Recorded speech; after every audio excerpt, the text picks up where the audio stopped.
비전 선교일계 안양 목사입니다. 역사를 보세요. 이 권력을 가진 사람들이 국민들의 여론이 안 좋아지면요, 이 여론, 분노의 화산을 대실받을 희생양을 찾아내요. 이런 일들은요, 역사를 두고 반복적으로 나타납니다. 사실 희생양보다 더 좋은 경우가 있기는 있어요. 전쟁입니다. 이웃 나라와 싸움을 벌이게 되면요, 국민들의 적이 명확해지면서 내부 분열이 중단되고 이 대적, 이웃 나라로 분노가 향하게 되기 때문에 통치자들이 권력을 잡기가 훨씬 좋은 거죠. 그런데 전쟁을 하는 상황이 여의치 않을 경우는 희생양을 만드는 거예요. 근데 이런 현상이요, 지금 대한민국에서도 버젓이 발생을 하고 있어요. 민주주의 국가가 맞는가 의심이 들 정도로 심각한 현상이 드러나고 있는 겁니다. 정부가요, 교회를 타겟으로 삼았죠. 예배를 전면 다 금지시켜버렸어요. 친하기 전에 목사님이 제주도에 있다가 하루 당겨서 어제 들어왔어요. 근데 어제 들어오는데 밤 8시 50분 비행기를 타려고 했는데 만석이라 사람이 꽉 차가지고 다음 비행기를 탈 수밖에 없었다고 이야기하더라고요. 비행기에 꽉 차면은 몇 명이 모일까요? 사회적 거리두기 안 되죠. 비행기 안에서. 당연히 안 되죠. 해운대에 어마어마한 인파가 몰렸어요. 광안리에 어마어마한 인파가 모였어요. 에버랜드 축제 때 마찬가지죠. 전철은요, 얼마나 또 많이 모입니까? 식당들은 또 얼마나 많이 모입니까? 그런데 교회만 꼭 집어가지고 모든 걸 다 폐쇄를 해버리는 거예요. 지난번에 왜 교회만 그러냐, 이런 여론이 일반인들 사이에서도 급등하니까 이번에 PC방도 좀 집어넣고 몇 군데 집어넣긴 했지만 그럼에도 불구하고 주요 타깃이 교회라는 거, 이건 두말할 여지가 없어요. 그리고 고리를 어디다 두느냐? 8.15 광화문 집회에다 두는 거예요. 그것 때문에 이 사태가 발생했다, 이렇게 이야기를 끄집어내는 겁니다. 근데 정말 그래요? 전문가 이야기를 좀 들어볼 필요가 있어요. 고려대 의대 엄창섭 교수님이 했던 걸 제가 인용을 할 테니까 잘 한번 들어보세요. 코로나19의 확산이 두드러지면서 8월 16일부터 서울 경기 지역의 사회적 거리 두기가 2단계로 상향 조정이 되었다. 정부의 코로나19 공식 사이트의 정보에 의하면 코로나19 확진자가 8월 14일부터 급증세를 보이는 것으로 되어 있고, 8월 14일부터 임의입니다. 광화문 집회 이전부터 임의입니다. 이와 관련하여 8월 15일 광화문 집회 때문이라고 이야기하고 집회를 주동하였던 전광훈 목사가 확진을 받았다고 뉴스에 보도되고 있다. 이와 관련해서 상식적인 수준에서 몇 가지 문제가 있다고 생각한다. 딱 두 가지만 이야기하고 싶다. 이분이요, 정부를 날카롭게 비판하거나 매도하거나 그런 의도가 아니에요. 의사로서 양심적인 발언을 하는 거예요. 진짜 8.15 집회 때문에 코로나 확산되었느냐? 아니라는 거죠. 잘 들어보세요. 우선 통상 바이러스의 잠복기는 2주일이고 현재까지 학계에서 인정하는 공식적인 코로나19의 잠복기는 평균 5.2일이다. 다시 말하면 확진자가 8월 14일부터 증가하기 시작하였으니 이번 증가의 원인이 된 일들은 8월 14일부터 적어도 5일 이전인 8월 9일부터 2주 전인 7월 31일 사이에 있어야 설명이 된다. 아니면 그 이전에 전염된 사람들, 그들 때문에 또 다른 사람이 확진이 되고 그들이 또 드러나는 걸 수 있죠. 2차 감염. 그죠? 그 전에 뭐가 있었어요? 박원순 전 시장 장례식장이 대규모로 열렸었죠. 자, 마저 읽을게요. 그때 어떤 일이 있었을까? 무슨 일이 있었을까? 여튼 확실한 것은 8월 14일부터 증가하기 시작한 확진자의 책임이 8월 15일의 집회 때문이라는 것은 말도 안 된다. 당연히 말도 안 되죠. 8월 15일에 감염이 된 사람들은 빠르면 8월 20일부터 8월 말까지 사이에 증상을 나타내게 될 것이다. 물론 무증상인 사람들은 그전에도 양성 판정을 받을 수 있을 것이다. 여하튼 이해가 안 되는 이상한 해석이다. 방역 당국에서는 8월 15일부터 5에서 14일 이전에 감염이 늘어날 수밖에 없었던 원인을 빨리 찾아서 해결해야 한다.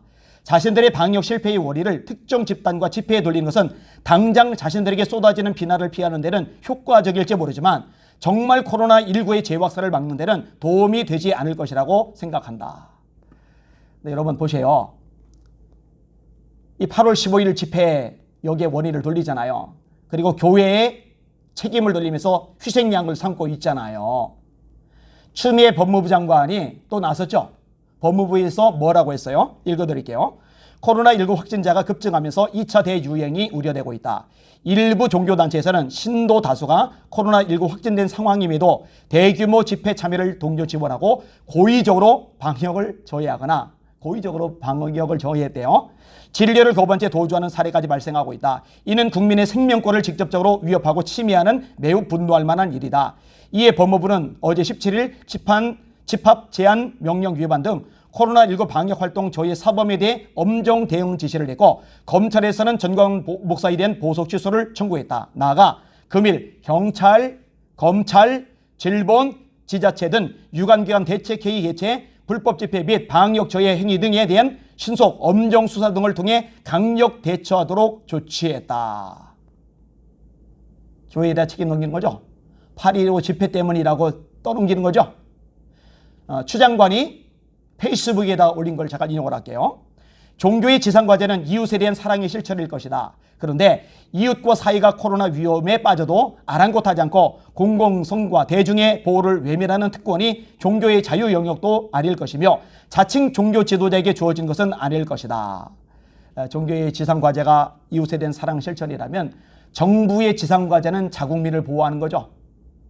자기 나라 백성들이 잘 살 수 있도록 도와주는 거죠. 그게 정부의 존재 목적이죠. 정부의 지상과제죠. 그런데 코로나 때문에 마스크 대란이 벌어졌을 때 국민들은 마스크 없어서 그렇게 고통당하는데, 그렇게 힘들어하는데, 그렇게 국민들끼리 싸움이 벌어지고 힘들어하는데 중국에다가 어마어마한 마스크 물량을 보내줬죠. 그게 뭐 한 건데요? 그 반성했어요? 그 사과했어요? 두루뭉실하게 넘어갔잖아요. 그죠? 국민들은 또 막 열이 나서 막 들끓다가 그냥 차분하게 식어져 버렸고요. 자, 엄 교수님 글 좀 더 인용할게요. 두 번째는 코로나19로 확진을 받은 사람들 중에 처음으로 개인의 이름이 노출되었다. 2020년 8월 16일 자정까지 15,318명의 확진자 중 어느 한 사람도 이름이 노출된 적이 없다. 노출하면 안 되니까. 노출 안 시켰죠. 이 원칙을 깬 사람이 누구일까? 그 사람이 누구이든 관계없이 코로나19와 관련된 개인정보에 대하여 철저한 비밀 보장이라는 신뢰는 허물어진 것이다. 이제는 어떻게 사람들에게 검사를 받으라고 할 수 있을까? 앞으로 이런 일이 다시는 벌어지지 않도록 대책을 강구하고 이번 노출에 대하여는 철저히 조사하여 관련자에게 책임을 물어야 할 것이다. 도대체가 기준도 없고요. 원칙도 없어요. 자신들에게 불리하면 감추고요. 자신들에게 유리하면 드러냅니다. 내로남불이죠. 이러면 안 되는 거예요. 국민 여러분 간절하게 호소합니다. 그리고 이 정부 여론에 언론에 편승된 기독교인들에게 제가 간곡하게 호소합니다.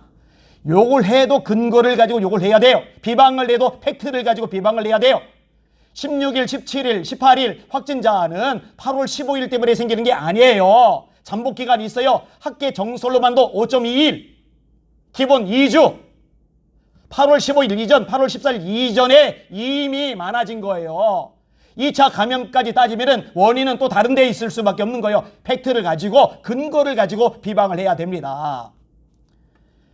여러분, 네로가 폭군이죠. 어머니까지 죽일 정도의 인물이니 참 문제가 심각한 사람이죠. 얼마나 수많은 사람들 학살하고 죽입니까? 자기에게 아첨하는 사람들, 그런 사람들만 높여주죠. 바른 말하는 사람 싹 죽이니 서슬퍼러서 겁이 나서 누가 그 앞에서 바른 말을 하겠어요. 로마시에다 불을 지른 걸 네로죠. 자기가 불을 질러놓고요. 국민들의 여론이 자신에게 향할까봐 신경이 쓰니까 희생양을 찾아요. 그게 누구였어요? 그게 기독교인들이었죠. 기독교인들이 로마 시내에 불을 질렀다. 그러니까 로마에서 얼마나 기독교에 대한 반감이 크게 일어납니까? 얼마나 거세게 일어납니까? 때려 죽일 존재가 되잖아요.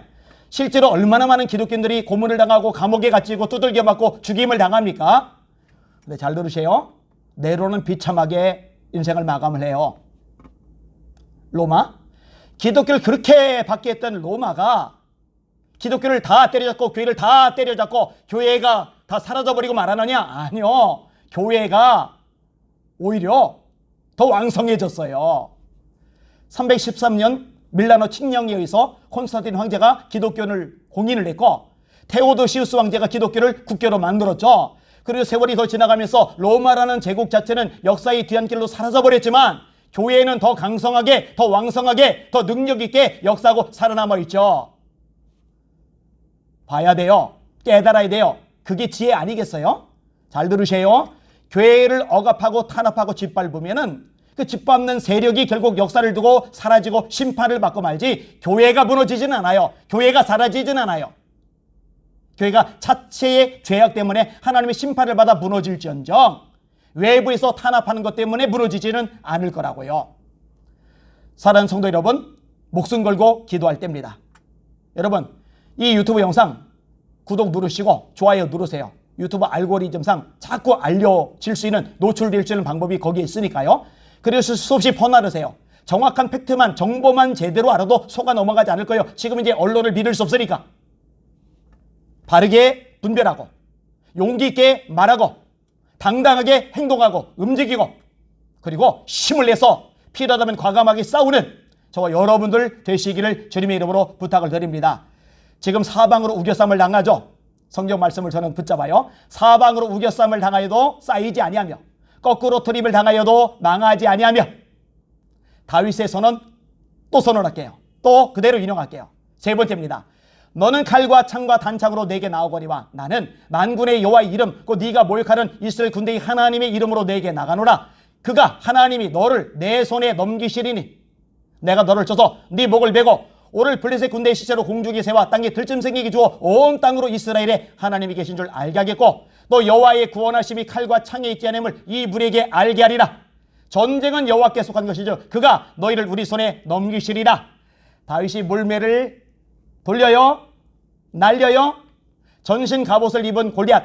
그 당시엔 방탄유리가 없으니까 눈앞은 열어둬야 돼요. 이마가 노출돼 있어요. 이 이마에 돌이 박혀요. 이 돌이 박힌 것은 다윗의 몰매 능력의 힘이 아니에요. 사람의 팔림으로 던지는 돌은 총알이 아니에요. 관통도 안 되고 박히지도 못해요. 한번 새총 같은 거 몰매 정도 속도 나올 테니까 쏴보세요. 두개골이 워낙 단단하기 때문에 깨트리고 피를 내고 튀겨져 나가지 박혀 있을 수는 없어요. 근데 다윗이 던진 돌이 골리앗의 이마에 박혔어요. 왜 박혔느냐? 하나님의 이름 때문에. 다시 한번 만군의 여호와의 이름 곧 네가 모욕하는 이스라엘 군대의 하나님의 이름으로 내게 간다. 자기 무기는 몰매가 아니에요. 하나님의 이름이에요. 우리 무기도 마찬가지예요. 정치 권력 없어요. 세상적인 힘과 어떤 위세 없어요. 그런데 우리는 더 대단한 게 있어요. 예수의 이름. 이름으로 하나님이 그를 지극히 높여 모든 이름 위에 뛰어난 이름을 주사 하늘에 있는 자들과 땅에 있는 자들과 땅 아래 있는 자들로 모든 무릎을 예수 이름 앞에 꿇게 하시고 모든 입으로 예수를 주라 시라여 하나님 아버지께 영광을 누리게 하셨느니라. 우리가 가진 예수 이름으로 다윗처럼 말합시다. 우리가 예수 이름으로 나간다. 하나님 승리를 주실 것이다. 너는 꼬꾸라질 것이다. 회개하라. 그것만이 살 길이다. 선포하시고 전진하시는 여러분들 되주시기를 주님의 이름으로 부탁을 드립니다. 우리에게 주신 능력의 이름 예수 이름으로 승리합시다. 할렐루야.